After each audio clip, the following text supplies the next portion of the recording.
जोहार, मैं जाबाज। आप देखना शुरू कर दिए हैं द न्यूज खजाना। बीजेपी की ओर से पूरे राज्य भर में ब्लॉक स्तर पर आज जेएसएससी सीजीएल पेपर लीक के मामले में आज ब्लॉक लेवल पर आज विरोध प्रदर्शन किया गया है। सीबीआई जांच की मांग भी है। चलिए, हम अभी कोडरमा सदर ब्लॉक पे हैं। यहाँ जिला अध्यक्ष है कोडरमा के, उनसे बात करेंगे और जानने की कोशिश करेंगे क्या कुछ कहेंगे। जेएसएससी पेपर लीक हो, छात्रों का भविष्य अंधकार में जा रहा है। झारखंड सरकार जब भी झारखंड मुक्ति मोर्चा या कांग्रेस या मिली जुली गठबंधन सरकार में आती है तो केवल घोटाला और भ्रष्टाचार होता है।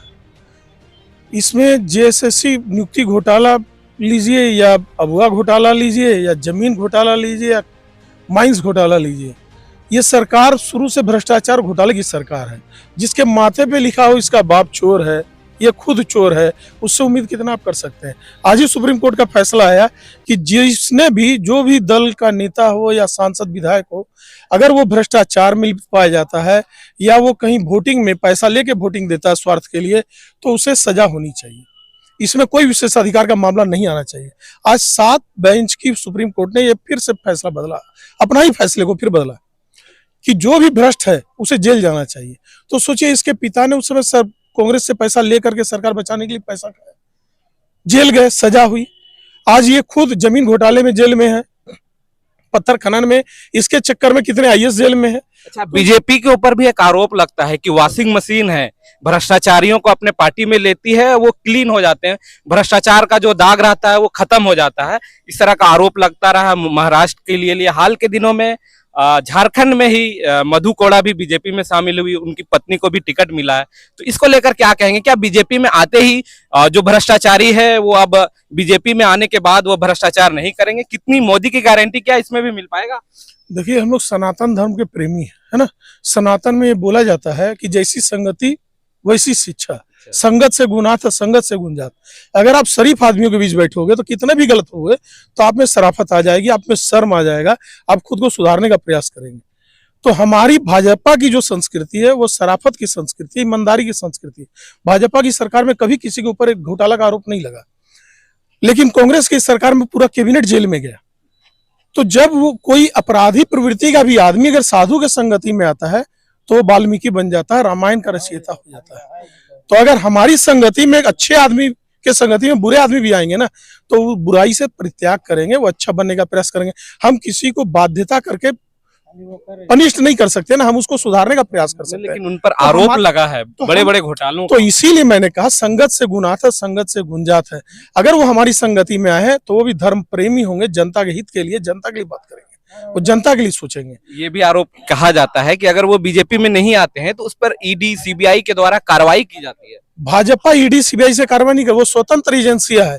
वो आप गलत किए हो तो आप पे ईडी कार्रवाई करेगी। आज मनीष सिसोदिया, केजरीवाल चिल्ला के बोल रहे थे मैं शरीफ हूँ, और यही माफी मांगते थे। जब गडकरी ने इन पे केस किया तो लिखित माफीनामा इन्होंने दिया कि मैं झूठ बोला। तो ये झूठ बोल करके अपने आप को फिर माफी मांग के बचा लेते हैं, लेकिन भारतीय जनता पार्टी के किसी नेता पर आपको आरोप नहीं मिलेगा कि ये गलत कार्य किया। अच्छा, आज जो आप लोगों का विरोध प्रदर्शन पूरे राज्य भर के ब्लॉकों में किया जा रहा है, क्या मुख्य मांगे हैं? मुख्य मांग जेएसएससी का सीबीआई जांच हो, नियुक्ति घोटाले में भ्रष्टाचार पर अंकुश लगे। सीओ के यहाँ आप देखिए 2-2 हजार रुपया, 3-3 हजार रुपया डिसमिल पर पैसा लगता है दाखिल खारिज कराने का। लोग अपने जमीन बेचने के लिए जब इनके पास अनुमति लेने आते हैं एलपीसी का, तो उसमें 2,000-3 हजार रुपया डिसमिल करके डिमांड है।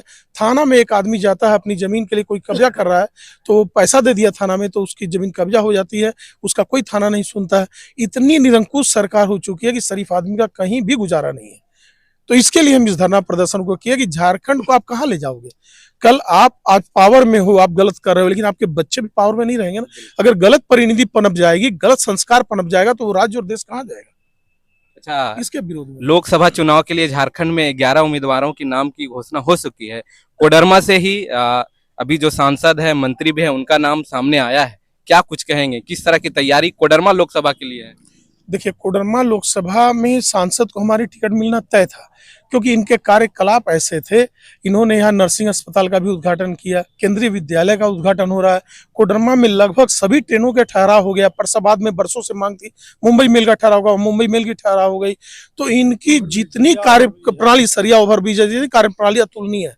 उसको अविस्मरणीय है, लोग याद रखेंगे। इन्होंने जो जो उपलब्धियां कोडरमा के लिए दी, कर्मा मेडिकल कॉलेज बंद हो गया था, उसका रीटेंडर करा के फिर उसको कार्य लगवाना, मतलब जिस क्षेत्रों में भी इन्होंने ध्यान दिया उसमें बढ़िया से ध्यान दिया। और केवल कोडरमा को ही नहीं देखा, पार्टी ने पूरे देश में इनको, चाहे मणिपुर भेजा हो, नागालैंड भेजा हो, हरियाणा प्रभारी बना, यूपी प्रभारी बना, छत्तीसगढ़, हर जगह इन्होंने दुरुस्त बढ़िया कार्य किया।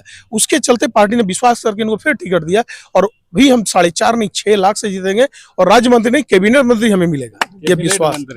कितना खुश है आप लोग? एकदम बहुत खुश है, बहुत खुश तरह है। की तैयारी है, दूसरी बार उम्मीदवार बनाया गया जनता पुरजोर तरीके से तैयार है, भारतीय जनता पार्टी के पक्ष में, माननीय अन्नपूर्णा जी के पक्ष में खड़ा है। इनके क्रियाकलाप विधायक के पूर्व में विधायक के रूप में 1998 से कोडरमा के लिए काम देखा। अब भारतीय जनता पार्टी के कार्यकर्ता 5 साल भी देखा और भारतीय जनता पार्टी क्रियाकलापों के फिर खरा उतरी है। क्षेत्र में विकास की है, गंगा बहाने की प्रयास की है। इस क्षेत्र में कई ऐसे कार्य प्रारंभ किए हैं जो ऐतिहासिक होगा और कार्यकर्ता तैयार है, जनता तैयार है। 2024 के लिए कोडरमा के लोकल मुद्दे क्या होंगे? 2024 के लोकल मुद्दे सर्वांगीण विकास। हम सर्वांगीण विकास की ओर बढ़ेंगे, जो अधूरे कार्य हैं उसे पूर्ण करेंगे। कोडरमा की एक बड़ी हमारी समस्या सरकार आई, जो बड़ी समस्या है अबरख की और पत्थर की, उसका हम निदान करेंगे। जब हमारी सरकार रघुवर जी की थी तो हमने उसको मेजर माइनर से मिनरल माइनर करवाया, लेकिन सरकार हमारी रघुवर जी की बदल गई तो निरंकुश सरकार के पास कोई कार्य प्रणाली नहीं थी कि उसको कैसे लीज दिया जा सके, कैसे कार्य को आगे बढ़ाया जा सके, जिसके चलते अबरख का धंधा यहाँ ठप हो गया। लेकिन जैसे हमारी सरकार, यहाँ की जनता जो प्रदर्शन कर रहे थे हाल के दिनों में समाहरणालय के समीप, ढिबरा मजदूर प्रदर्शन कर रहे थे, उनका आरोप है कि जो हमारे प्रतिनिधि हैं वो सदन में आवाज नहीं उठाते हैं। नहीं, सदन में हमारी अन्नपूर्णा जी ने कई बार इस बातों को रखी, हेमंत सोरेन से पर्सनल भी मीटिंग करके उन्होंने इस बातों को रखा कि कोडरमा बहुत त्राहिमाम अबरख के चलते कर रहा है। लेकिन विपक्ष की जो सरकार होती है वो आपकी बातों को नहीं सुनती है, क्योंकि वो चाहेगी नहीं कि आपका कार्य हो। आपका कार्य जब सुगमता से सब होता जाएगा तो फिर आप आराम से जीतते रहोगे, तो वो विपक्ष कहाँ रहेगा। इसलिए वहां पर वो आपके कार्य को नहीं करना चाहती, आपको परेशान करना चाहती। वही काम हेमंत सोरेन ने किया। कितना आश्वस्त है 2024 के लिए? 400 पार हो पाएगा? 100%। 400 एनडी नहीं, 400 भाजपा पार करेगी, एनडीए 450 पार जाएगी। जनता कार्यकर्ताओं से आगे है। आज जनता राममय है, जो राम को लाए हैं हम उनको लाएंगे ना। क्या कुछ कहेंगे चाचा? जनता उत्साही है, उत्साह है, एकदम उत्साह है, मोदी जी के प्रति उत्साह है। नेतृत्व ने हमारे अन्नपूर्णा जी को विकास देखा है क्षेत्र में, इसलिए संगठन ने इनको पुनः टिकट दिया है और अब की बार इन्हें मतलब कि मंत्री, कैबिनेट मंत्री का दर्जा मिलना चाहिए। कैबिनेट मंत्री बनाने की मांग है। सर, आप भी आज धरना प्रदर्शन में पहुंचे थे। तो सीओ स्तर की बात थी, सब लगभग बात तो उन्होंने कही दी है। जी जी।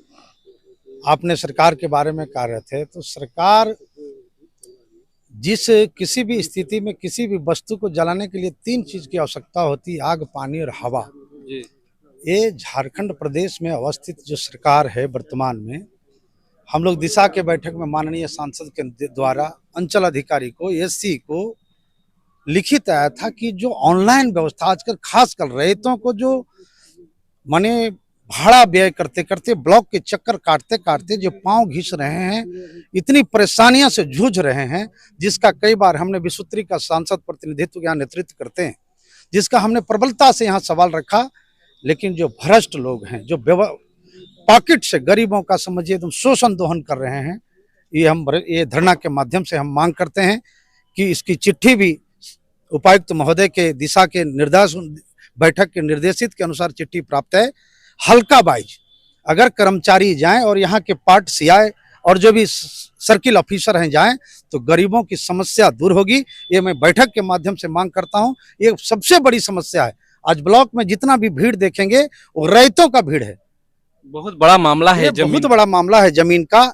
और पूर्व से सर्वे भी नहीं, मैं सरकार से मांग करता हूं कि यहाँ सर्वे दिया जाए। जमाफटबंदी है, जमाबंदी फट गया है तो वो टहलाते टहलाते कृषक रैयतों को भारी कठिनाइयों का सामना करना पड़ता है। इसलिए मैं इस मंच के ओर से, भारतीय जनता पार्टी की ओर से मैं मांग करता हूं कि अवलंब यहाँ सर्वे कराएं और जो फटा जमाबंदी है हल्का बात जाकर, जो ऑनलाइन में गड़बड़ी है, संबंधित कर्मचारी राजस्व के अधिकारी जाएं और उसको त्वरित शुद्ध करें। ये हमारा मांग है। धन्यवाद। कितना आश्वस्त हैं आप लोग 2024 चुनाव के लिए कोडरमा में? देखिए भाई, कोडरमा में 100% हम लोग आश्वस्त हैं, क्योंकि आप मीडिया के बंधु हैं तो आप भी इससे रूबरू हैं। अन्नपूर्णा देवी एक व्यक्तित्व है कोडरमा में, पार्टी तो पार्टी, उनकी एक पर्सनल व्यक्तित्व है। गरीब गुरबा एकदम साधारण आदमी उससे मिल सकता है, उनसे बातें अपने दुख सुख रख सकता है। वो निरंतर राजनीति में है, इसलिए 100% हम लोग आश्वस्त हैं और भारत सरकार से हम लोग मांग करेंगे ये अव्वल वोट से यहाँ से जीत की जाएंगे और हम लोग की कैबिनेट मिनिस्टर बनाकर एक बार कोडरमा में पदस्थापित करें ताकि कोडरमा का चहुमुखी विकास हो सके। हम लोग भारी आश्वस्त हैं, भारी मतों से हम लोग जिताएंगे। हम लोग कार्यकर्ता हैं, कहीं दिक्कत नहीं। तो 2024 के लिए कोडरमा लोकसभा चुनाव के लिए बीजेपी कार्यकर्ता अभी से आश्वस्त हो चुकी है और उन्हें जब जीत कर यहाँ के जो सांसद अभी हैं अन्नपूर्णा देवी, उन्हें कैबिनेट मंत्री बनाने के भी मांग कर रहे हैं चुनाव से पहले ही। तो देख सकते हैं बीजेपी कार्यकर्ताओं का उत्साह कितनी है। तो आप देखते रहिए द न्यूज़ खजाना।